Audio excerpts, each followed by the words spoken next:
When my wife and I were first married, I was surprised at how different we were in so many fundamental ways, beginning even with what we liked to eat. Growing up for me as a youngster, it was all about the sugared cereal in the morning.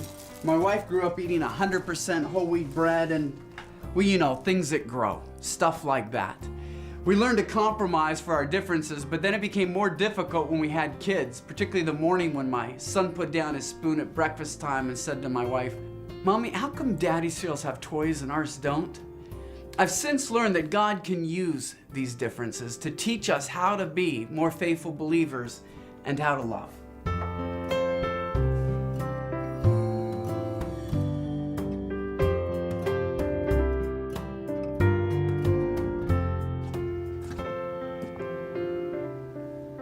We talked in the kitchen about how different we can be from our spouses, but it goes far beyond food. It can be even much more fundamental than that. Neurologists, those that study our brain, have talked about the differences between the male brain and the female brain. For instance, a female brain can process complex emotional data up to 7 times faster than a male brain. I want you to consider the implications of that. A couple could have a vigorous discussion early in the morning at breakfast time. The wife knows exactly what she thinks and why she thinks that and how she feels. She might say to her husband, "So what are you feeling? What do you think?" He literally may not know until dinner time. So when you look at all of these differences, different families of origin, different ways that we act between genders, even different ways that our brains work, if my design for marriage was to make two people happy, I'm not sure it would be to create a relationship in which two people are so radically different. But if the design is to create a relationship that will teach two people how to love, how to understand, I can't imagine a more brilliant invention of God's than how He has designed marriage.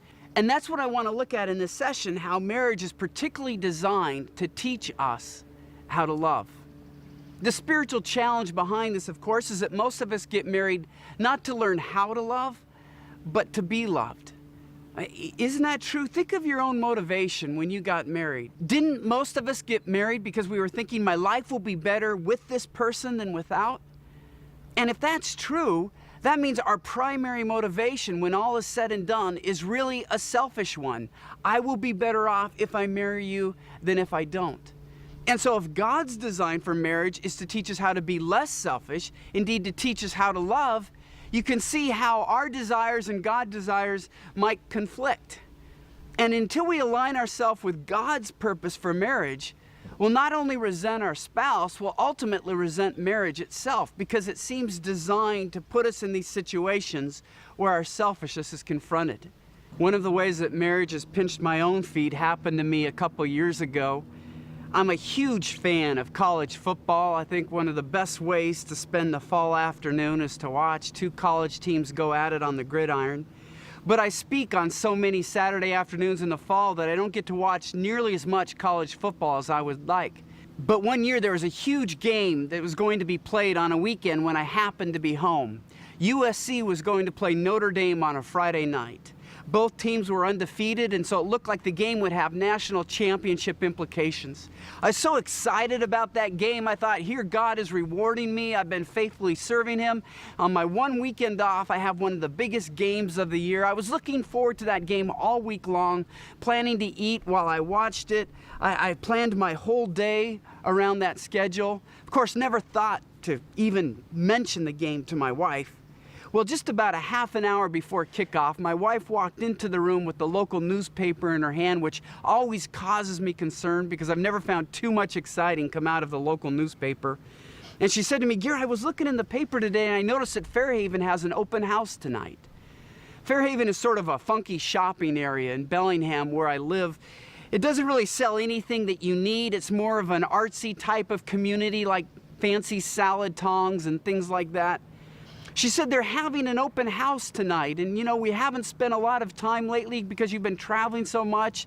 I thought it'd be a great way for us to connect if we would just walk around their open house area. And I really couldn't believe it. I thought they're open almost every night of the year, and they have to pick the night that Notre Dame is playing USC. But Lisa went on and said, "I just thought it'd be fun to go and look at cute shops." And I gotta be honest with you, when I look at cute shops, USC or Notre Dame, it's not much of a contest for me. But I realized in that instance that this was a call for me to die to what I thought I should get to do. Earlier in my marriage, there would have been a sense of entitlement. I deserve this. I've been working hard. But I've also begun to recognize now that marriage seems particularly designed to really confront that sense of entitlement. I was talking about this with a journalist once when she was kind of pushing up against some of my views on marriage. And so I finally looked at her and I said, you know, I know what your biggest sin is. Her eyes got really big. I thought she was worried I was going to become prophetic or something. Then I said, it's your pride. I know that because that's my biggest sin too. The Bible is very clear about that, as are the Christian classics. I said, doesn't it make sense that God would design the fundamental human relationship, marriage, to confront our fundamental spiritual weakness, which is our pride? And when we begin to look at marriage that way, rather than resent those moments where our pride and our selfishness is challenged, we can recognize this is exactly what God created marriage to do. Now, it took me a long time to get here because, as I said, I'm married with selfish aims as much as anyone. But regardless of the motivation for why I got married, the Bible is pretty clear about what God calls me to in marriage, particularly as a husband. Paul says in Ephesians 5:25, husbands, love your wives as Christ loved the church. And then he defines what that love means. He says, who gave himself up for her. Paul is literally saying that to become a Christian husband is to become a living martyr for our wives, to put their needs ahead of our own. Now, I don't know of any men that ever really get married thinking that I just need to become a better servant. That's why I want to get married. But regardless of why we get married, that's what God designed marriage to teach us to do. And here's what's so wonderful about all of this. When we become more like a servant, we become more like Jesus Christ, who said, the Son of Man came not to be served, but to serve. Now, one of the ways marriage pinches women's feet isn't just to deal with selfishness. It also has a lot to do with disappointment. Particularly when I talk to Christian wives, they can seem so disappointed with their husbands because of all they thought that marriage would be when they're married to a real man who stumbles in many ways. There's just a lot of disappointment with what they really have. Some of this disappointment comes from that soulmate type of thinking. The notion of a soulmate is actually quite ancient. Plato was the first one who surmised that there was some ancient prototypical human being, perfect, who was somehow tragically split in two, leaving the rest of us with a desperate destiny of trying to find that missing piece, or we would never be fulfilled. And there's still a lot of people today that live with sort of that Platonic type of thinking that there is only one person that we can really be happy with, only one person that can really complete us. And here's what I found when somebody grows up with that soulmate line of thinking. The only way somebody can really determine whether somebody is their soulmate usually comes down to how they feel around them. There's this sense of destiny. They say, I feel a connection that I've never felt with anyone else before. And yet we know how much our feelings can lead us astray. So what happens is they don't take the time to really get to know this person. They don't think about their values. They don't look at their family of origin. They don't go to their family members or their pastors and say, is this a good match? Do you think this is a good fit? They just sense that immediate connection and say, he must be my soulmate, she must be my soulmate, it's a fit. So they rush into marriage, and then marriage becomes far more difficult than they ever thought it would be. And that's when they begin to second guess themselves. They say, maybe this person isn't my soulmate after all, because if they were, well, it wouldn't be so difficult. There often follows an intense period of panic when they think, that must mean my soulmate is still out there. I've got to lose this person before somebody else comes along and steals away my soulmate, or I'll never be happy at all.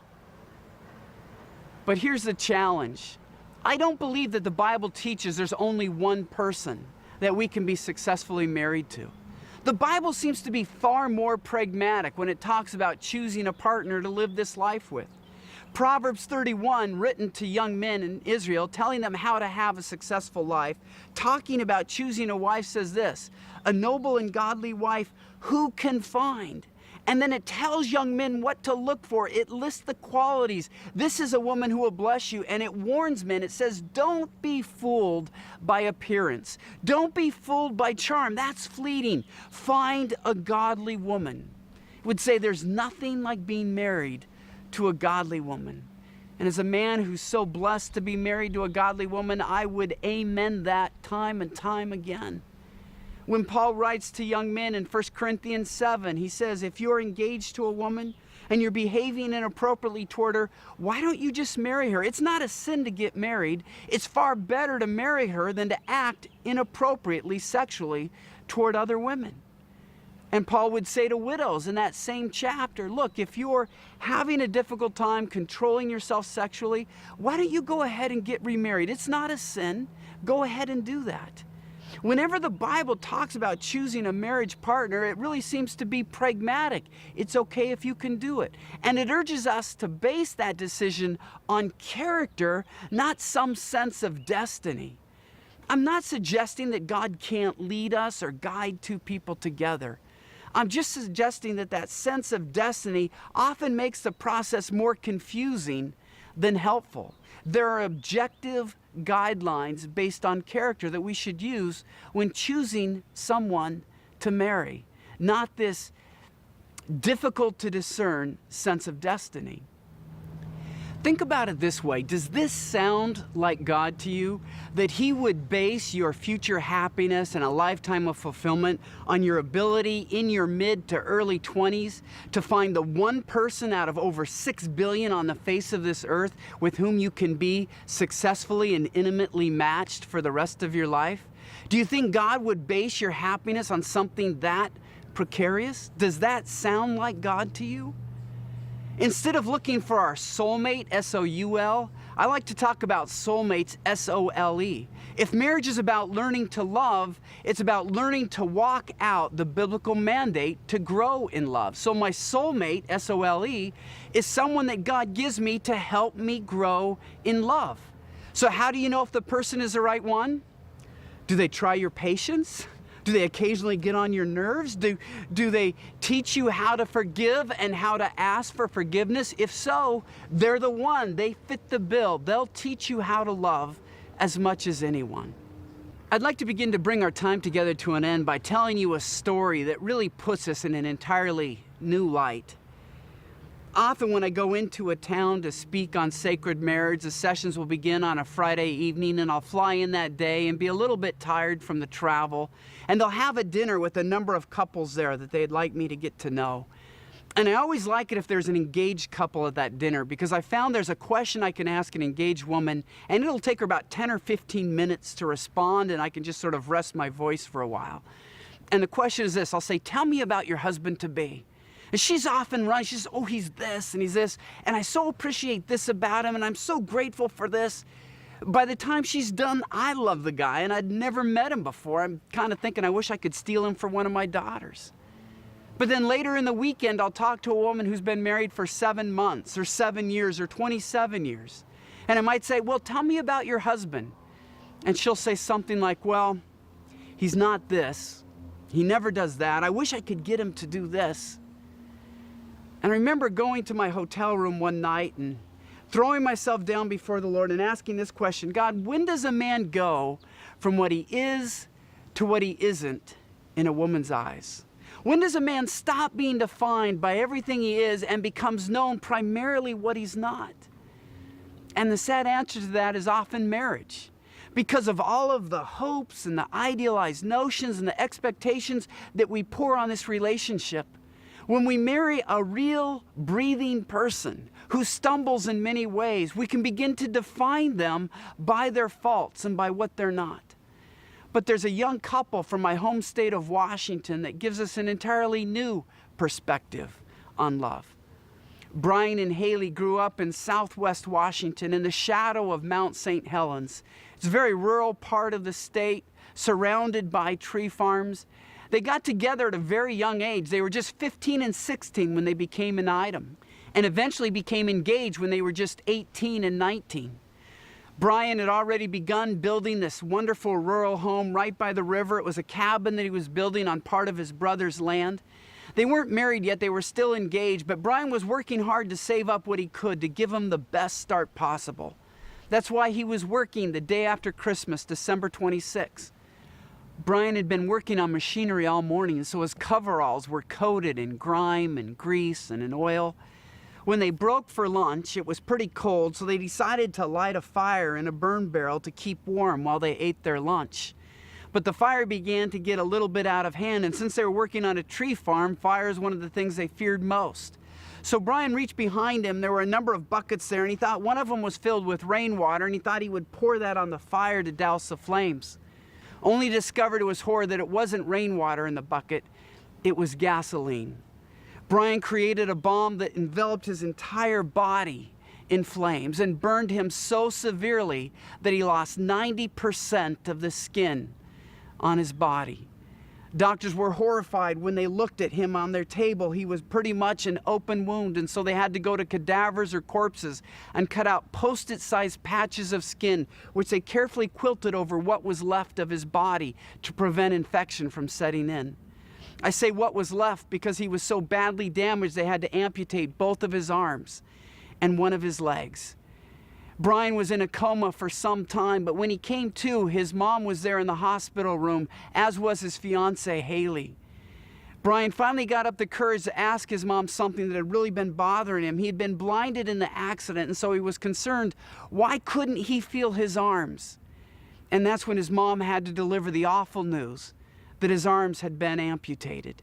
And then he asked about one of his legs, and she said, yes, they had to take that off too. At that moment, Brian realized the challenge that lay before him, the rest of his life as a blind man with no arms and only one leg. It could have been the deepest and darkest moment of his life, but at exactly that moment, his fiancée Haley leaned over and said to him, Brian, I love you so much. I can't wait to share that cabin by the river with you. And Brian, amazingly, still hadn't lost his sense of humor and said, well, it's going to take me a little longer to build that cabin now. Brian gave Haley an out later on, telling her he didn't expect her to live up to her commitment, but she wouldn't even think of breaking off the marriage. And they were finally wedded 14 months later in February of 1997. I want you to think about what a blind man with no arms and one leg can't do for himself, much less for you in the everyday realities of life. And then, wives, tell me what your husband isn't.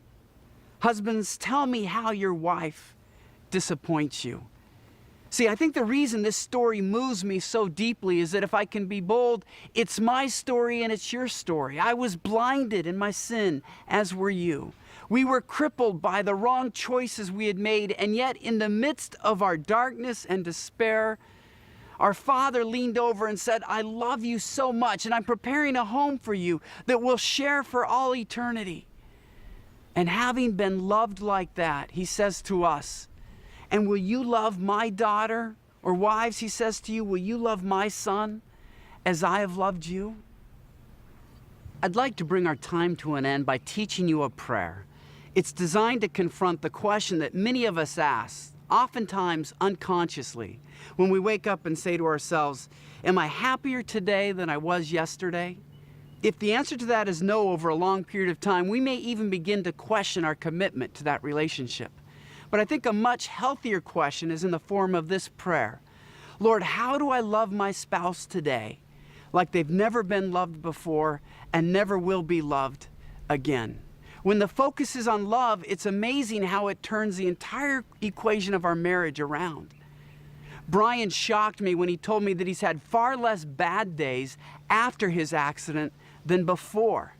Knowing the depth of his injuries, it amazes me that he could say that. But you know what? That's what happens when we invite God into our life and we invite God into our homes. It doesn't remove our problems, but it gives us strength to face them. And it gives us hope for the future. Teach yourself to say this prayer every day. Lord, how do I love my spouse like they've never been loved and never will be loved?